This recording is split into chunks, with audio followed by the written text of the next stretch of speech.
The morning sun was bright over Seoul when the alien ship came down from the sky. Daeho stood on the landing pad and watched the huge silver thing get closer and closer to the ground.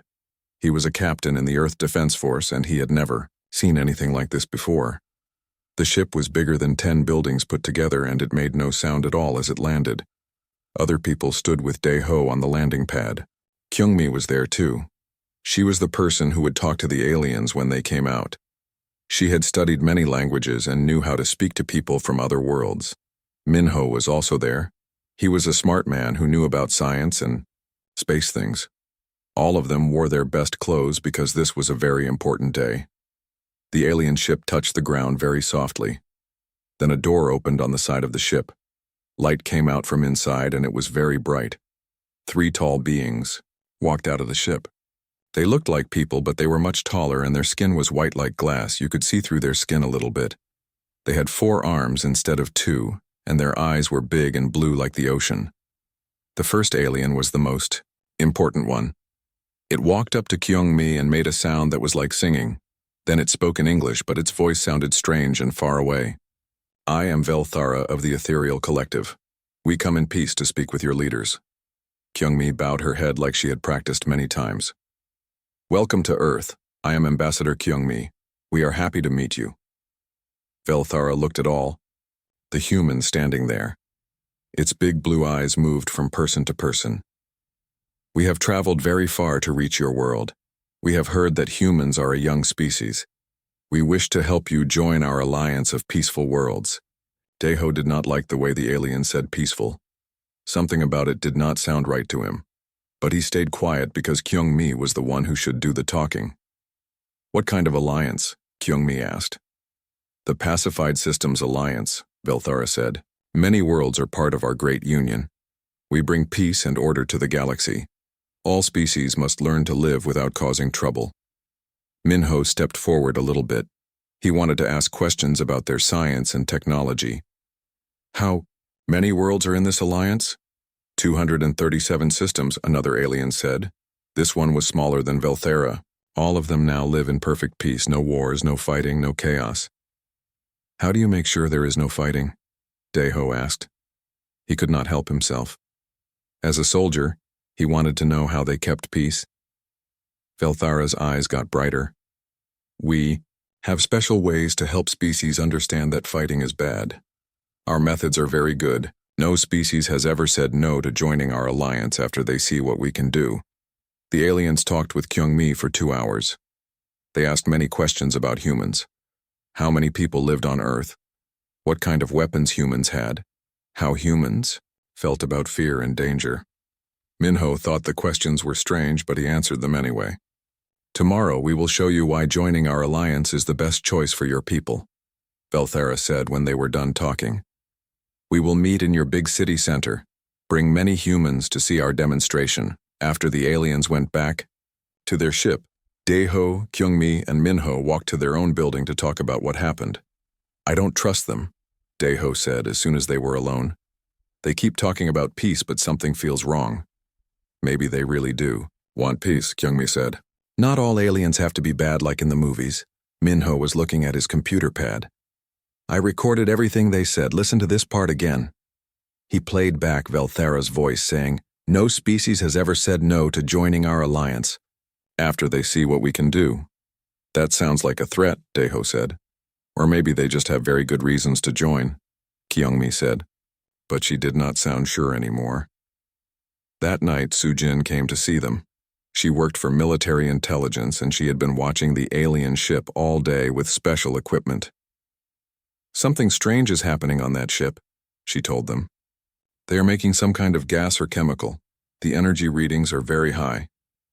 "What kind of gas?" Minho asked. "I don't know yet, but they are making a lot of it. Enough to cover the whole city center." Daeho felt worried. "Should we call off the meeting tomorrow?" "We can't," Kyungmi said. "If we say no to meeting them, it might make them angry. Maybe the gas is just something they need to breathe." Sujin shook her head. "This is not breathing gas. This is something else. Something they want to use on us." The next morning came too fast.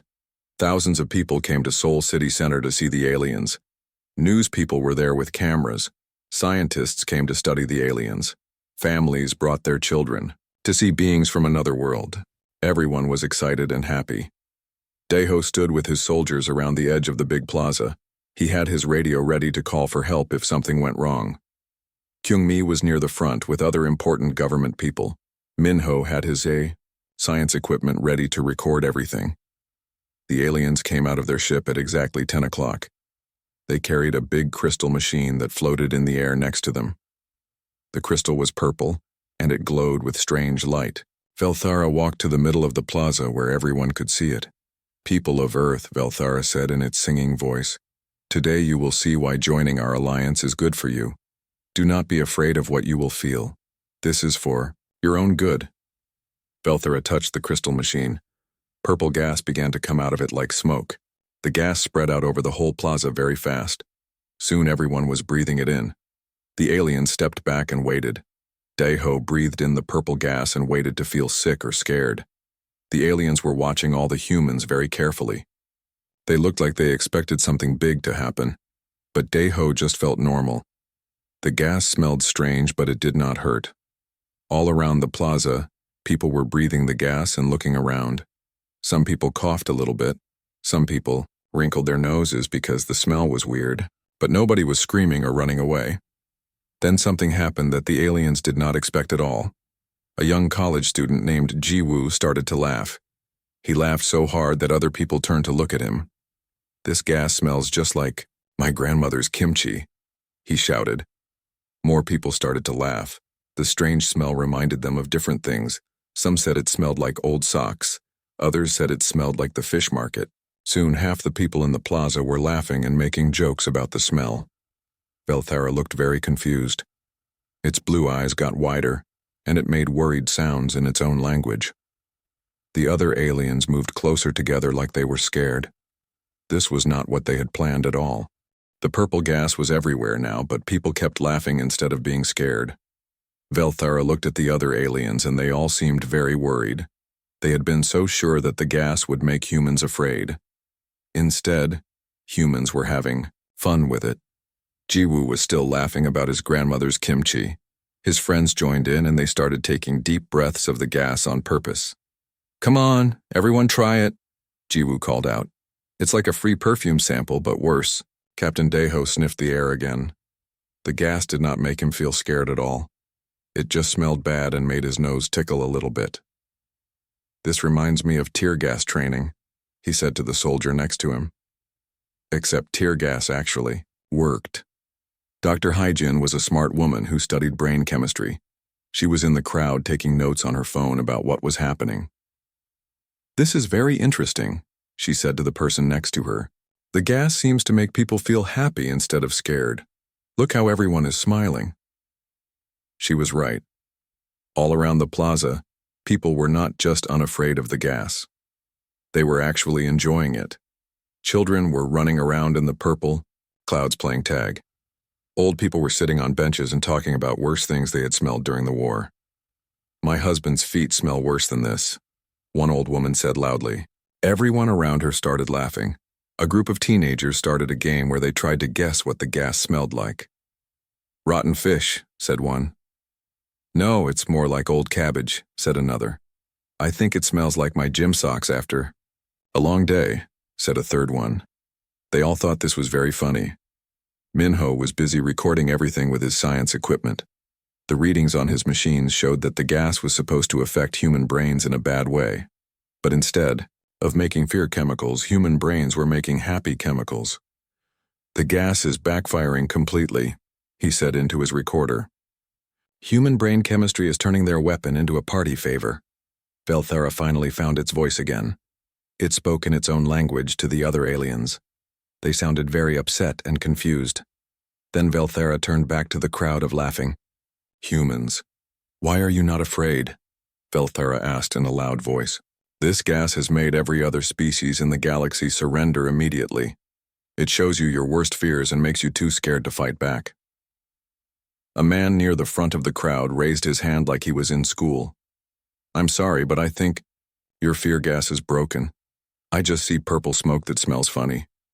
Yeah, called out a woman holding her baby. My baby isn't even crying and she cries at everything. The baby looked very happy actually. She was reaching out her little hands to try to catch the purple gas like it was something pretty to play with. Youngsuk was a kindergarten teacher who worked with children every day. She walked right up to Velthara without any fear at all. Excuse me, Mr. Alien, but if you want to scare humans, you're going to need something much worse than smelly gas. Have you ever seen what 5-year-olds do to a classroom? Now that's terrifying. The crowd laughed even louder at this.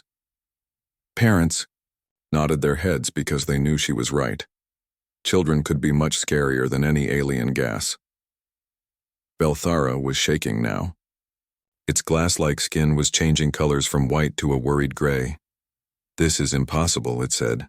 Our fear gas works on every species. The Kraknor warriors are the bravest fighters in the galaxy, and they fell to their knees crying when we used this gas on them. Maybe the Kraknor warriors never had to deal with traffic jams, someone in the crowd called out. Or tax season. Or in-laws visiting for a whole month, added someone else. More people joined in with things that were scarier than alien gas. Job interviews. Dentist appointments. Running out of coffee on Monday morning. Your phone battery dying when you're lost. Each suggestion made the crowd laugh more. Velthara looked like it might faint. The alien had never seen anything like this before in all its years of conquering planets. Boram was a young woman who loved horror movies. She had seen every scary movie ever made and read every frightening book. She pushed through the crowd to get closer to the aliens. Hey, this gas is pretty cool, she told Velthara. But if you really want to learn about fear, you should watch some human horror movies. We make scary stuff for fun. You make fear for entertainment? Velthara asked. It sounded like this idea hurt its brain to think about. Oh yeah, Boram said. We have whole industries built around scaring people. Movies, books, haunted houses, video games. People pay money to be scared because they think it's fun. Velthara took a step backward. Your species pays to experience fear? All the time, said Donghuan, who was a doctor. I see terrible things at work every day in the hospital. Blood, broken bones, people in pain. After work, I go home and watch zombie movies to relax. The crowd was getting bigger as more people heard about the aliens and their funny gas. News reporters were asking people how they felt. Everyone gave the same kind of answers. Not scared. At all. It just smells bad. My grandmother's cooking is scarier than this. A group of old men who had fought in wars sat on a bench nearby. They were not impressed by the alien gas either. We've been through real fear, one of them said. We've seen real war and real danger. This purple smoke is nothing. When I was young, we didn't have enough food for months, said another old man. That's fear. This is just a bad smell. Wu Jin was a philosophy teacher at the university. He was thinking very hard about what was happening. I think the problem is that you don't understand human nature, he told Velthara. Humans have been afraid of things our whole history, but we don't let fear control us. We face it, we laugh at it, and we move on.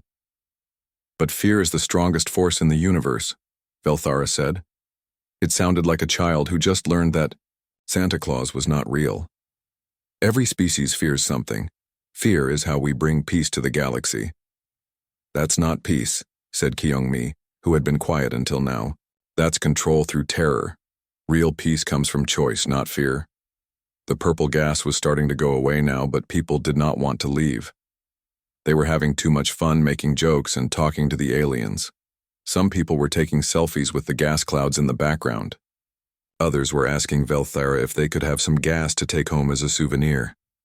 Can you make it in different colors? Asked a little girl. Purple is pretty, but I like pink better.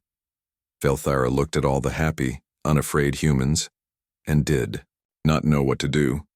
Its perfect plan had turned into a disaster. The fear gas that had conquered hundreds of worlds had become a human party. The other aliens were talking very fast in their own language now. They sounded panicked and scared. The humans had done something no other species in the galaxy had ever done. They had turned the aliens' greatest weapon into a joke, and the humans were not even trying to be mean about it. They were just being themselves, After the purple gas went away, Velthara and the other aliens ran back to their ship very fast. They looked scared and confused. The humans in the plaza kept talking and laughing about what had just happened. Many people did not want to go home, because it had been so much fun. Inside the alien ship, Velthara was talking to someone very important through a special communication device. The voice that came back sounded angry and did not believe what Velthara was saying. "You must be making a mistake," the voice said. "No species can resist the terror compound. It is scientifically impossible." "I am telling you the truth, High Commander," Velthara said. Its voice was shaking. "The humans breathed in the gas and they laughed. They made jokes about it. They asked for more. Then you used the wrong formula. Try again with a stronger mixture." "High Commander, I used the exact same formula that made the Kraknor warriors surrender in 30 seconds. The same formula that broke the will of the Nexus Federation." The humans treated it like a game. There was a long silence from the communication device. Then the angry voice came back. "We are sending more gas and bigger machines. Use 10 times the normal amount. No species can resist that much terror compound." Meanwhile, Subin was walking toward the alien ship. She was a professor who studied how different minds worked, and she wanted to understand why the aliens were so upset. She had asked to meet with them, and they had finally agreed. The inside of the alien ship was very beautiful. Everything was made of the same glass-like material as the alien's skin. Light came from everywhere, but Subin could not see where it came from. Velthara met her at the entrance and led her to a big room where the other aliens were waiting. "Please sit," Velthara said, pointing to a chair that formed itself out of the floor. "We need to understand what went wrong today." Subin sat down and looked around at all the aliens. They seemed very sad and worried. Their skin was gray instead of white now. "Nothing went wrong from our point of view," she said. "We just reacted, the way humans always react to things that try to scare us. But the terror compound affects the fear centers of every brain," said one of the other aliens. "It should make you see your worst nightmares and feel like you are going to die." "Maybe it did work," Subin said. "But humans have a strange relationship with fear and death. We think about these things all the time, but we don't let them control us." Velthara leaned forward. "How is this possible?"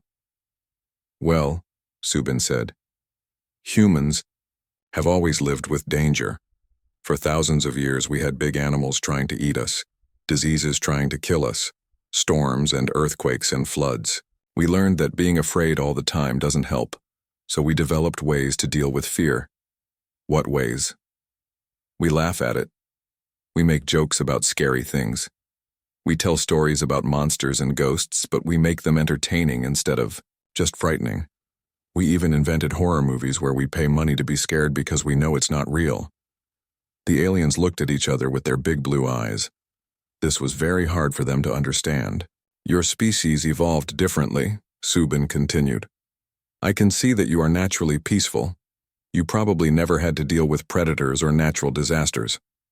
So when you discovered that fear could be used as a tool, it seemed like the perfect solution to you." "It is the perfect solution," Velthara said. "Fear brings instant peace. No fighting, no wars, no chaos." "But it's not real peace," Subin explained. "It's just control. Real peace comes when people choose to work together because they want to, not because they're too scared to fight." While Subin was talking to the aliens, Changmin was in a meeting with Earth's military leaders. He was a smart man who planned battle strategies, and he was thinking about what today's events meant for Earth's safety. "If their main weapon doesn't work on us, what does that mean?" asked General Park. "It means we have a huge advantage," Changmin said. "Think about it. These aliens have conquered hundreds of worlds using fear. But fear doesn't work on humans the way they expected. That gives us power they've never had to deal with before. Should we be worried about them attacking us with other weapons? Maybe, but I don't think they have other weapons. If you could control every species in the galaxy just by making them scared, why would you need anything else?" Back on the alien ship, Velthara was getting more worried. "Our High Command is sending reinforcements with psychic terror weapons. These attack the mind directly instead of using gas." "Psychic terror?" Subin asked. "Yes. It puts the worst possible fears directly into your brain. Images of death, darkness, being alone forever.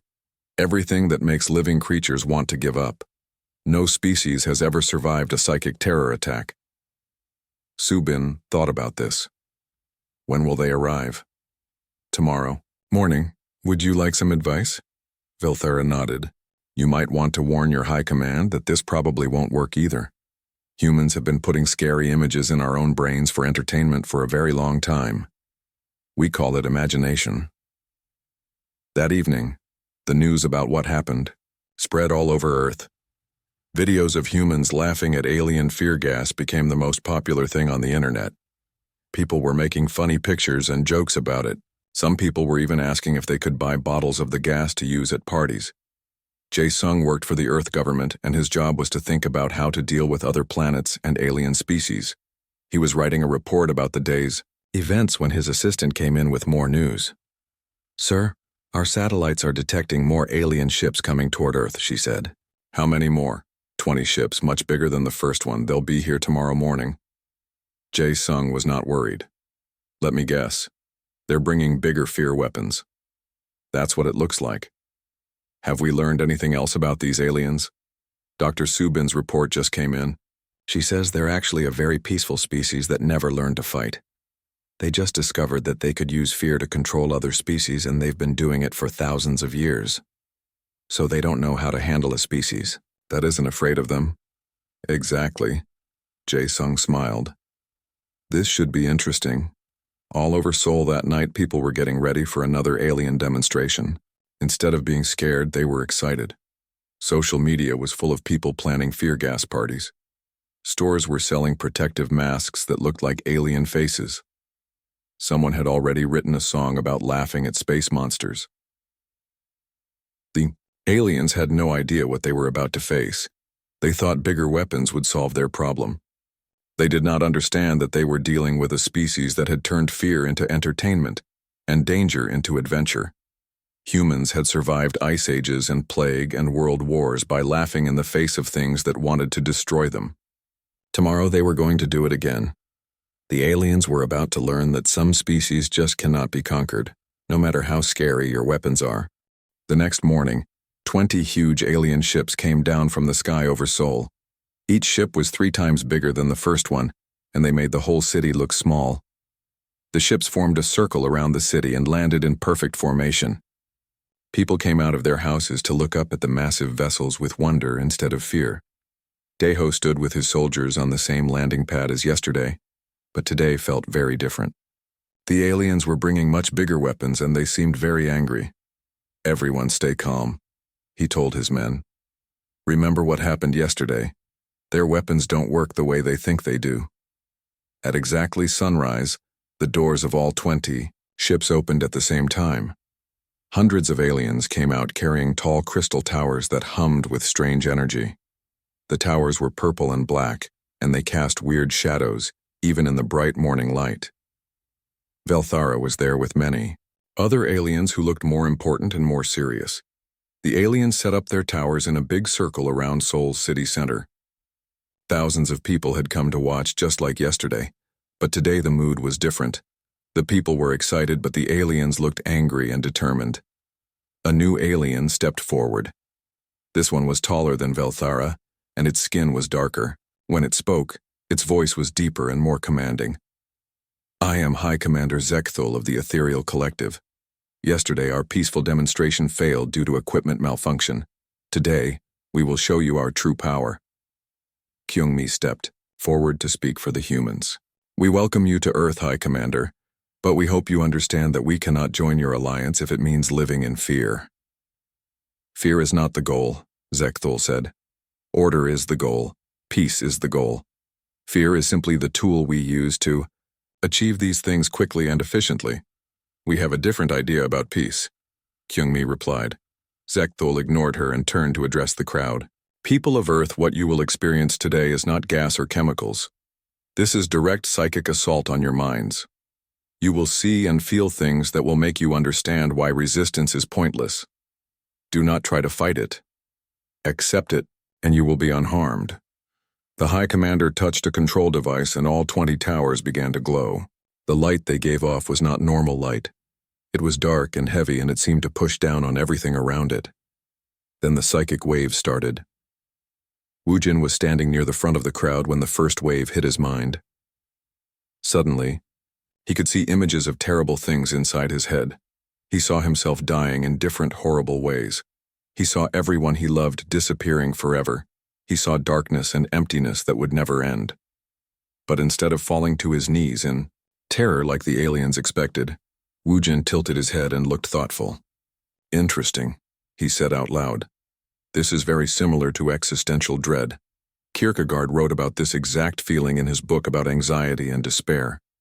The aliens stared at him in shock. Wu Jin was supposed to be screaming and begging for mercy by now. Boram felt the psychic attack too. Her mind filled with images of monsters and demons and terrible deaths.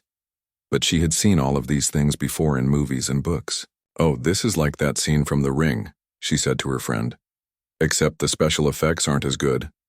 All around the plaza, humans were experiencing the worst fears that the alien psychic weapons could create.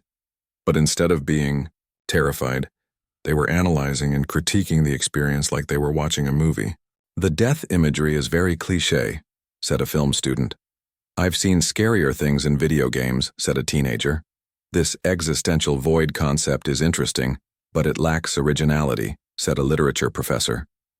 Dong Huan was a doctor who worked in the emergency room of Seoul's biggest hospital. The psychic weapons showed him images of blood and suffering and death. He yawned. "I see worse than this every Tuesday night at work," he told the alien standing nearest to him. "At least these scary images aren't real." The aliens were beginning to panic. Their most powerful weapons were not just failing, they were being reviewed like entertainment.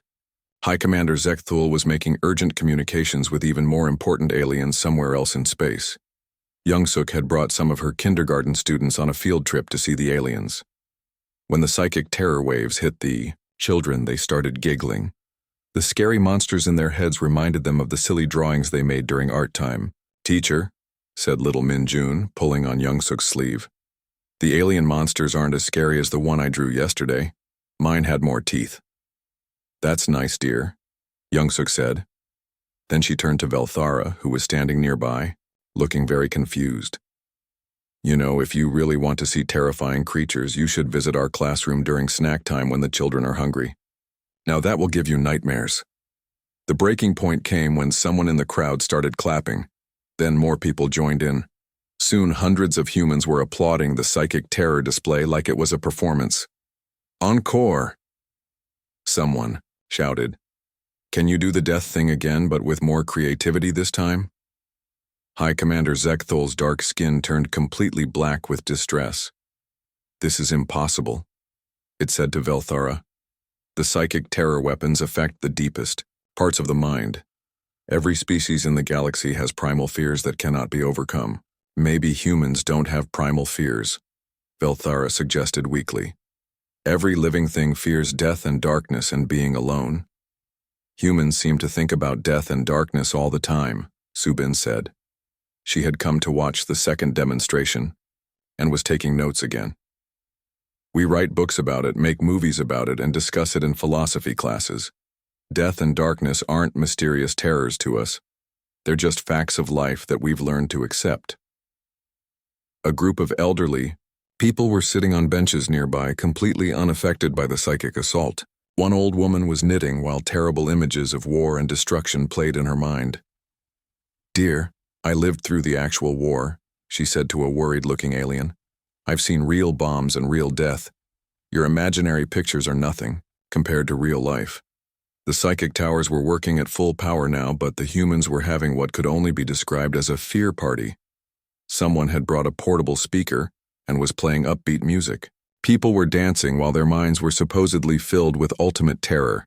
Food vendors had set up carts and were selling snacks to the crowd. "Terror dogs!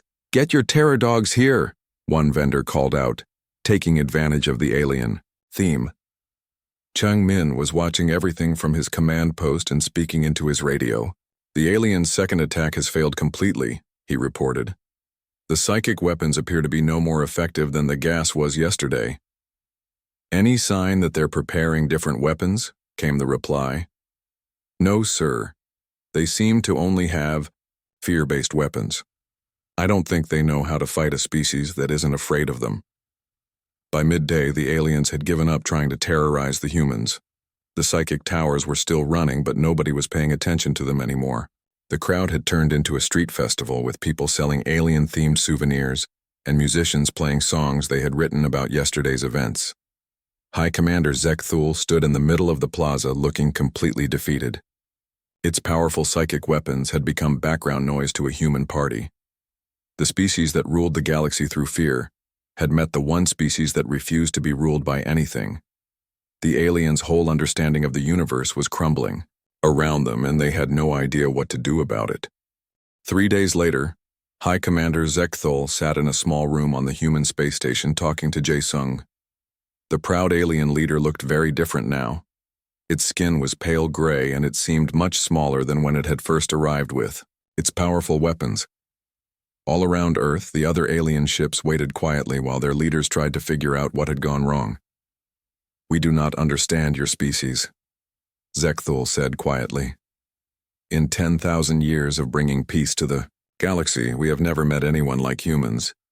Jae-sung poured tea for both of them. He had been chosen to speak for Earth because he was good at talking to people and finding solutions that made everyone happy. Maybe that's because you've been looking at peace the wrong way, he said. How can there be a wrong way to look at peace? Well, what you call peace isn't really peace at all. It's control. You make other species too scared to fight, but that doesn't mean they don't want to fight. It just means they're too afraid to do anything about their problems. Zekthul was quiet for a long time. But without fear, there is chaos. Species fight wars, destroy planets, cause suffering. Fear prevents all of this. Does it, though? Jae-sung asked. Or does it just hide the problems until they get bigger? In another part of the space station, Subin was talking to Velthara and several other aliens. They were in what humans called a therapy session, trying to help the aliens understand their own feelings and fears. We are confused and scared, Velthara admitted. For our entire history, fear has been the answer to every problem. Now we find a species that doesn't fear anything and we don't know what to do. Oh, we fear lots of things, Subin said with a smile. We fear losing the people we love. We fear pain and suffering. We fear failing at things that matter to us. But we learned a long time ago that being afraid of something doesn't mean you have to let it control you. How do you not let fear control you? We face it. We talk about it. We make jokes about it. We help each other deal with it. Most importantly, we remember that being brave doesn't mean you're not scared. It means you do what you need to do even when you are scared. Yoonji was a woman who studied different cultures and how they worked together. She had spent the last 3 days learning everything she could about the ethereal collective and their history. What she found out was very sad and very important. Your species never learned how to deal with conflict in a healthy way, she explained to a group of alien leaders. When you discovered that fear could stop fighting, you thought you had found the perfect answer, but you never learned how to actually solve problems. Fear does solve problems, one alien said. There are no wars in our alliance. But there are no solutions either, Yoonji replied. When people are too scared to fight, they're also too scared to communicate, to innovate, to grow, to become better. Your alliance isn't full of happy, peaceful worlds. It's full of terrified worlds that have given up trying to improve their lives. The alien looked very uncomfortable. But the alternative is chaos and violence. No, the alternative is learning how to work together because you want to, not because you're forced to. Meanwhile, Minsu was working with a team of human psychologists and alien scientists to understand what had gone wrong with the fear weapons. What they discovered changed everything. The problem isn't that your weapons don't work, Minsu explained to High Commander Zekthul. The problem is that humans have been dealing with fear differently than any other species you've met. What do you mean? Every other species you conquered probably lived in safe, peaceful environments before you found them. When you showed them real terror for the first time, it broke their minds. But humans evolved in a world full of predators and disasters and diseases. We've been afraid for our entire history, so we developed ways to cope with fear instead of just surrendering to it. Your species is immune to fear? Not immune. We just have a different relationship with it. We use fear to make us more careful and more prepared, but we don't let it paralyze us. This conversation was happening all over the Earth and on the alien ships. Humans and aliens were talking to each other, learning about each other, and discovering that they had both been wrong about some very important things. The aliens learned that peace built on fear wasn't really peace at all. The humans learned that the aliens weren't evil conquerors. They were a species that had found one solution to the problem of conflict and had never bothered to look for better solutions. On the fifth day, High Commander Zekthul made an announcement that shocked the entire galaxy. Speaking to leaders from both Earth and the Ethereal Collective, the proud alien commander said something that had never been said before in their species' history. We were wrong. The room was completely silent. For 10,000 years, we believed that fear was the path to peace. We thought we were helping other species by removing their ability to fight. But the humans have shown us that we were not creating peace. We were creating prisons. Zekthul looked around the room at all the humans and aliens who were listening. The humans face the same fears that break other species, but they do not break. They laugh. They learn. They help each other, and they keep trying to make things better. This is what real peace looks like. Jae Sung stood up. Hi, Commander. Would you like to learn how to build real peace instead of peace through fear? We would be honored to learn from you. And so began the strangest alliance in galactic history. The species that had conquered the galaxy through fear teamed up with the species that laughed at fear. Together they began to visit all the worlds in the Ethereal Alliance, not to conquer them, but to free them. On each world, the aliens turned off their fear machines and the humans helped teach the local species how to solve problems through cooperation instead of terror. It was not easy. Many species had been controlled by fear for so long that they had forgotten how to make decisions for themselves. But humans were very good at helping others find their courage. They shared their movies and books and stories about overcoming fear. They taught alien children games that helped them be brave. They showed whole civilizations that it was possible to face difficult problems without giving up. 6 months later, Min Su stood in what used to be called the Hall of Eternal Terror on the ethereal homeworld. Now it was called the Hall of Galactic Friendship. Human comedians performed there every night, teaching aliens how to laugh at the things that scared them. The galaxy was learning that the best way to deal with fear wasn't to surrender to it or to use it as a weapon. The best way was to face it together, help each other through it, and find the courage to keep trying to make things better. And it all started because humans did what humans always do when something tries to scare them. They looked it right in the face and said, "Is that the best you can do?" The aliens had tried fear gas and humans had mocked them to their faces. But in the end, both species learned that courage and friendship were much more powerful than any weapon ever created.